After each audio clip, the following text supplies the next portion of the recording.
en este oficio, Sí. y de alguna manera tratar de ir blanqueando un poco, primero visibilizando, discutiendo y peleando por, a ver, lo complicado que hoy se vuelve ejercer el periodismo en la provincia. Sí. Eh, una de las preguntas que te hago, vos lo decís, ¿no? Esto de lo complicado que se vuelve el ejercicio del periodismo, pero también digamos, como tratar de unir, ¿no? A los periodistas, las periodistas. Si tenemos una tendencia a que el rubro menos unido, y sin lugar a dudas esto lo hemos discutido muchas veces, hasta inclusive en congreso, en encuentros de la Federación Argentina de Trabajadores de Prensa, el periodismo tiende a tener esa condición en la que estamos acostumbrados a ver los conflictos y a seguir de cerca los conflictos laborales, personales, sociales, políticos, del resto de toda la sociedad, menos los propios. Sí. Y a la hora de ver nuestros problemas, nuestros inconvenientes, de hecho, por eso decía que somos uno de los gremios más desunidos. De hecho, culturalmente estamos acostumbrados a que vos sos competencia, no sos colega, ¿no? No es una cuestión Sí. así de que podemos de alguna No hay manera camaradería. trabajar, ¿no? Pero también hay un trabajo muy, pero muy fino político detrás de todo esto. No es casualidad de la precarización del 95% de los trabajadores de prensa, no es casualidad que hoy hayan empresas que crezcan por encima de otras o beneficiados o que ganen más guita, menos guita, no es casualidad, hay un sistema, eso deduzco yo, que hay un sistema muy bien instalado para que el periodismo sea eso, un ente de un montón de personas comiéndose entre todos ellos, ellas, y sin posibilidad alguna de organizarse. Las veces que hemos intentado organizarnos, es increíble los embates que vamos recibiendo. Vos decís, vamos a organizarnos con tal cosa y ya te crearon otra asociación, Claro. vamos a hacer tal cosa y ya te boicotearon, vamos a hacer tal cosa y ya te empezaron a quitar la pauta a vos, te empezaron a quitar Sí. la pauta, o de alguna manera hacerte sentir que, o a meterte personajes adentro de la orga para que te rompan, para que desarmen. Esto lo vengo, yo hace... En el 2011, en el 2011 más o menos, había asumido como secretario gremial del sindicato de prensa. Y desde ese entonces ya me acuerdo que había como muchos problemas, porque nosotros salíamos a plantear, hemos hecho campaña en la Plaza 9 de Julio, planteando esto de, che, ¿por qué el tribuno en ese entonces se llevaba $1.000.000, que era una fortuna?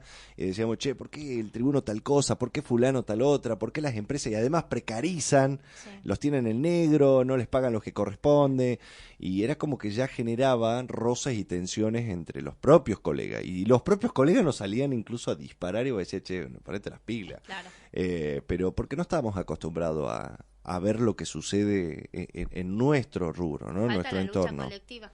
Y sí, nosotros la vemos a la lucha en la mayoría de los que salen a las calles, cada vez que fuimos a cubrir y cada vez que cubrimos un conflicto laboral, sindical, ahí estamos. Y lo entendemos y opinamos y a veces apoyamos, pero el nuestro, no.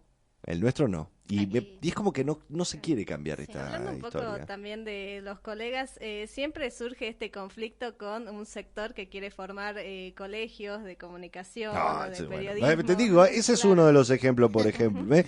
Esto de quisimos avanzar en organizarnos y nos metieron encima alguien que oficiaba de periodista antes de ser diputado, digamos, cuando fue lo de Adrián Valenzuela, que se le ocurrió, presentó un proyecto porque alguien le comentó que era una buena idea. Duró poco, duró casi 3 días nada más el proyecto, pero después en el Senado, al año siguiente en el Senado, y en el Senado este año fue un dolor importante de ingle, porque De huevos. vos imaginate, y de ovario, Sí. y de colon, y de todo, porque vos imaginate que es lidiar contra algo que vos decías, pero es 1 más 1 es 2, no podés encontrar el pelo al huevo, y ellos trataban de hacer quedar como que era, bueno, en definitiva pasó como lo que iba a pasar, que ese proyecto no se pasó a comisión, o sea, no se lo rechazó porque entre bomberos no se pisan la manguera, los senadores tienen esa cofradía, ¿no? Ese el Jurassic Park salteño de la política, que lo que hace es, no, ¿cómo te voy a rechazar el proyecto? A vos, Calabró, semejante personaje de la política histórica, ¿me entendés? Entonces no se quisieron cagar entre ellos y lo mandaron a comisión y ahí quedó muerto. Y ya decía este hombre casi famoso, Perón, decía, ¿no? ¿Querés que algo Por se favor, muera? se levanta este hombre, se va. Mirá cómo tira así entre líneas, casi famoso. Agarra y dice, bueno, si querías que algo se se desaparezca porque muera, mándalo a comisión. Y bueno, es lo que ha hecho el Senado, pero ninguno quiso reconocer de que era un atentado directo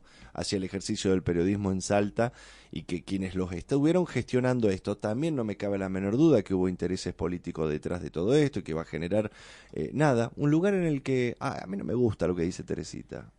Entonces está incurriendo en cuestiones que hace al código de ética. Sí, se realizó un debate muy interesante en la Universidad Nacional de Salta, del que formaste parte. Me parece que el debate incluso es mucho más complejo de lo que estás ahora reflejando. Tal ¿no? cual. Porque quizás quienes somos recibidos de la carrera de comunicaciones, quien tenemos el título por ahí y viendo experiencias de otros países, incluso que tienen colegios que propician de verdad actividades y cuestiones que de verdad benefician. Claro. Estoy hablando de obra social, estoy hablando de incluso institutos que puedan promover viviendas para los trabajadores. O sea, hay un montón de situaciones que me parece que deberían estar en el debate, que no está, que incluso en ese debate que se dio en la Universidad de Salta, como que han quedado reflejadas dos posturas muy contrarias, las que vos estás diciendo y por el otro lado, digamos, y bueno, quedó ahí, ¿no? Por ejemplo, yo decía, el discurso de porque queremos obra social es sencillo. Si vos le dijeras al gobierno que la guita que le vas a dar, el 75% de los trabajadores de prensa no tienen obra social. Sí. Es sencillo. Entonces vos imaginate, todos vamos a parar al servicio de salud pública en los hospitales públicos. Y muchos terminamos o no haciendo uso de tráfico de influencia, que además es un delito, para que me puedan atender un poquito más rápido, para que yo pueda incorporarme en ese sistema y hacerme ver, porque además tiempo no tengo. Porque lo que menos tiene un periodista es tiempo. Sí. Entonces imagínate, vos querés hacerlo, es sencillo. Cuando estábamos en el sindicato planteábamos esto de, el gobierno te va a dar una pauta, perfecto, pero vos me tenés que venir y demostrarme que tenés todo en regla y condición y lo tenés blanqueado. Si lo tenés blanqueado, los tenés con obra social, lo tenés con aporte, lo tenés con jubilación. Claro. Y ahí no tenés que discutir.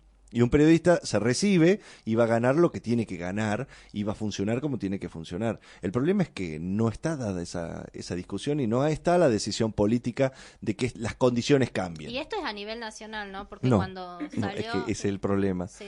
Cuando salió el video, de APES, el último video, que después vamos a hablar de eso, me escribieron colegas de distintos lugares de la Argentina, pero a mí me sorprendió eso. Me escribieron colegas diciendo, ¿sabes qué? A nivel nacional es esto en mi provincia. Me escribieron de La Pampa, pero hay provincias de San Juan. que tienen un Mira, yo te voy a decir, yo formo parte de muchos grupos a nivel nacional y la mayoría tienen problemas de no me actualizaste el convenio colectivo, no me diste un X o el otro, lo que sea. Compara un sueldo de lo que gana uno en Buenos Aires, en La Pampa, en Río Negro, en Neuquén, con el que gana en Salta. Sí.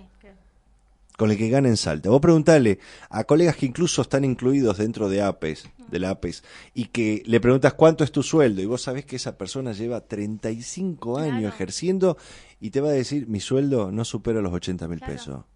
Y labura 24 horas. De la canasta básica, ¿no? Y hoy en día para sobrevivir tenés que tener fácil 5 o 6 trabajos, ¿no? Siendo periodista. Y es que ese es el problema, porque vos decís, está bien.